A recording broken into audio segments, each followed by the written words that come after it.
Mathimugam prime நேயர்களுக்கு வணக்கம். இன்னைக்கு நம்மளோட நிகழ்ச்சியில எத பத்தி பேச போறோம் அப்படின்னா, தமிழக வெற்றி கழகத்துடைய மாநாடு டேட் வந்து இப்போ அறிவிச்சிருக்காங்க. அத பத்தின நியூஸ் தான் இப்ப ரொம்பவே ஒரு ஹாட் டாபிக்கா போய்க்கிட்டு இருக்கு.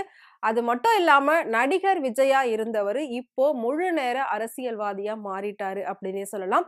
அவருடைய நடிப்புல இப்ப கடைசியா வெளியாக போற படம் தான் ஜனநாயகன்.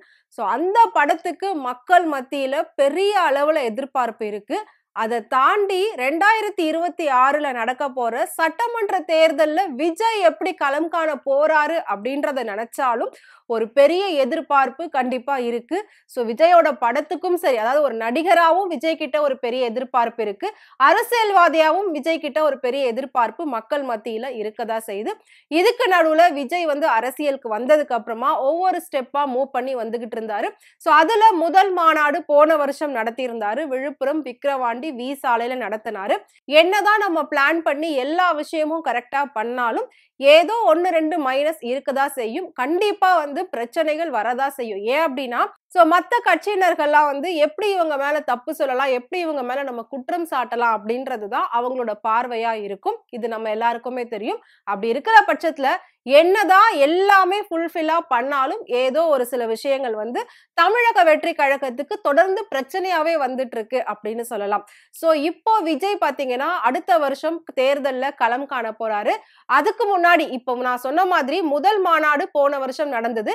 இப்போ 2வது மாநில மாநாடு நடக்க போகுது. அதுவும் எங்க அப்படின்னு பாத்தீங்கன்னா, நிறைய தலைவர்கள் வந்து மாநாடு அப்படின்னாலே பொதுவா மதுரையில தான் மேக்சிமம் வந்து நடத்துவாங்க.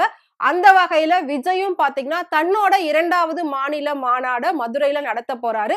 மதுரையில நடத்துறதுக்கான காரணம் என்ன அப்படின்னு பாத்தீங்கன்னா, விஜய்க்கு ரொம்ப பிடிச்ச, தான் கூட பொறந்த ஒரு அண்ணாவா நெனச்ச விஜயகாந்த் அவர்கள் பிறந்தது மதுரையில தான். அதனால அவர் வந்து மதுரையில நடத்தணும் அப்படின்னு வந்து சொல்லியிருக்காரு. அது மட்டும் இல்லாம ஃபர்ஸ்ட் அவங்க ஃபிக்ஸ் பண்ண டேட் என்ன அப்படின்னு பாத்தீங்கன்னா, மதுரையில ஆகஸ்ட் 25ஆம் தேதி தான் நடத்தணும் அப்படின்னு ஃபிக்ஸ் பண்ணியிருந்தாங்க. அப்படி ஃபிக்ஸ் பண்ணிட்டு அவங்க போயிட்டு போலீஸ் கிட்ட எல்லாம் பெர்மிஷன் கேட்கும்போது 27ஆம் தேதி வந்து விநாயகர் சதுர்த்தி வர்றதுனால அதுக்கான முன்னேற்பாடுகள், அதுக்கான பாதுகாப்பு பணிகள்லாம் நாங்க செய்ய வேண்டி இருக்கோம். அதனால உங்க டேட்ட நீங்க மாத்தி வச்சுக்கோங்க. ஒண்ணு முன்னாடி வச்சுக்கோங்க, இல்லாட்டி தள்ளி வச்சுக்கோங்க அப்படின்ற மாதிரி சொல்லியிருந்தாங்க. பட் விஜய்க்கு ரொம்பவே வந்து ஆவலா இருந்தாரு. கண்டிப்பா மதுரையில 25ஆம் தேதி தான் மாநாடு நடத்தணும் அப்படின்னு சொல்லிட்டு. எதனால 25ஆம் தேதி அவர் ஃபிக்ஸ் பண்ணாரு அப்படின்னா, விஜயகாந்துடைய பிறந்த நாள் 25ஆம் தேதி, விஜயோடைய கல்யாண நாள் 25ஆம் தேதி. அதனால அவர் 25 இருந்தா நல்லா இருக்கும் அப்படின்னு ஃபீல் பண்ணி தான் அந்த டேட்ட ஃபிக்ஸ் பண்ணியிருந்தாரு.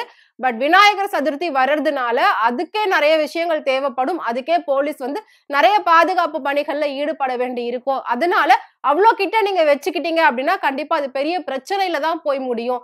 நீங்க வந்து 18 to 22 இதுக்குள்ள ஏதாவது வச்சுக்கோங்க. அதாவது 18ல இருந்து 22ஆம் தேதிக்குள்ள வச்சுக்கோங்க அப்படின்ற மாதிரி சொல்லியிருந்தாங்க. அதுல 3 டேட்ட ஃபிக்ஸ் பண்ணி அவங்க குடுத்திருக்காங்க.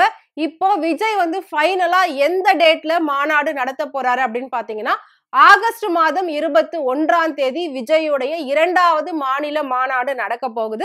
அந்த மாநாட்டுக்கு கிட்டத்தட்ட 20 லட்சம் தொண்டர்கள் வருவாங்க அப்படின்னு எதிர்பார்க்கப்படுது. அந்த மாநாடு முதல் மாநாட்டை விட ரொம்பவே பிரம்மாண்டமா நடத்தவும் ஏற்பாடு பண்ணிருக்காங்க. கிட்டத்தட்ட 500 ஏக்கர்ல இத வந்து பிளான் பண்ணிருக்காங்க. 200 ஏக்கர்ல கார் பார்க்கிங் கண்டிப்பா இருக்கணும் அப்படின்னு சொல்லியிருக்காங்க. இன்னும் 100 ஏக்கர்ல வந்து பேசிக் ஃபெசிலிட்டிஸ், வாட்டர், பாத்ரூம் இந்த மாதிரி எல்லா ஃபெசிலிட்டிஸ், அதாவது முக்கியமா குழந்தைய கூட்டிட்டு வரவங்களுக்கு தாய்ப்பால் கொடுக்கறதுக்கான ஒரு ரூம், இந்த மாதிரி எல்லா விஷயத்துக்கும் தனியா வந்து 100 ஏக்கர்ல அடிப்படை வசதிகள் செஞ்சு தரணும் அப்படின்னு வந்து சொல்லியிருக்காங்க. இது மட்டும் இல்லாம கிட்டத்தட்ட 1000 போலீசார் வந்து பாதுகாப்பு பணியில ஈடுபடணும். அது மட்டும் இல்லாம தன்னார்வலர்களும் இதுல வந்து வரணும் அப்படின்ற மாதிரி சொல்லியிருக்காங்க. ஃபர்ஸ்ட் மாநாட விட இந்த செகண்ட் மாநாடுக்கான எதிர்பார்ப்புகள், முன்னேற்பாடுகள் எல்லாமே வேற லெவல்ல நடந்துகிட்டு இருக்கு. ரொம்ப பரவலா பேசப்படுற அளவுக்கு நடந்துகிட்டு இருக்கு.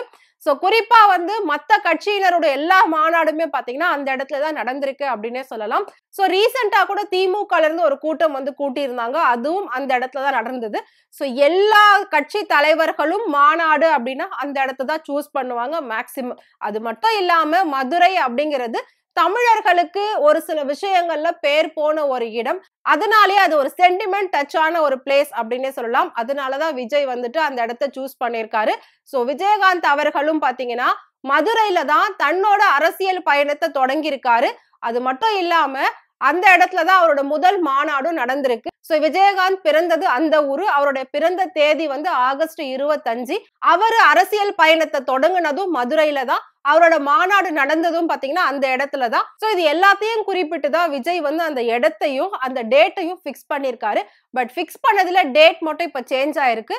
சோ ஆகஸ்ட் 21ஆம் தேதி தமிழக வெற்றி கழகத்துடைய 2வது மாநில மாநாடு நடக்க போகுது. அத பாக்குறதுக்காக விஜயோட ரசிகர்கள்னு சொல்லலாமா? இல்ல விஜயோட தொண்டர்கள் சொல்றதான்னு தெரியல. பட் இருந்தாலும் விஜய்க்குன்னு ஒரு கூட்டம் இருக்கு இல்லையா? அவங்க எல்லாருமே வந்து ரொம்ப ஆவலோட காத்துக்கிட்டு இருக்காங்க. சோ அந்த மாநாடு எப்படி நடக்க போகுது அப்படின்றத பாக்குறதுக்காக நாங்களும் வெயிட் பண்றோம். விஜய் அரசியலுக்கு வந்தத பத்தி நீங்க என்ன நினைக்கிறீங்க அப்படின்றத மறக்காம கமெண்ட் பாக்ஸ்ல கமெண்ட் பண்ணுங்க. இதே மாதிரி அரசியல் பத்தியும், அரசியல்ல நடக்கக்கூடிய அன்றாட நிகழ்வுகள் பத்தியும் நீங்க தெரிஞ்சுக்கணும் அப்படின்னு நினைச்சீங்கன்னா, மதிமுகம் பிரைம் சேனல ஃபாலோ பண்ணிக்கோங்க, சப்ஸ்கிரைப் பண்ணிக்கோங்க.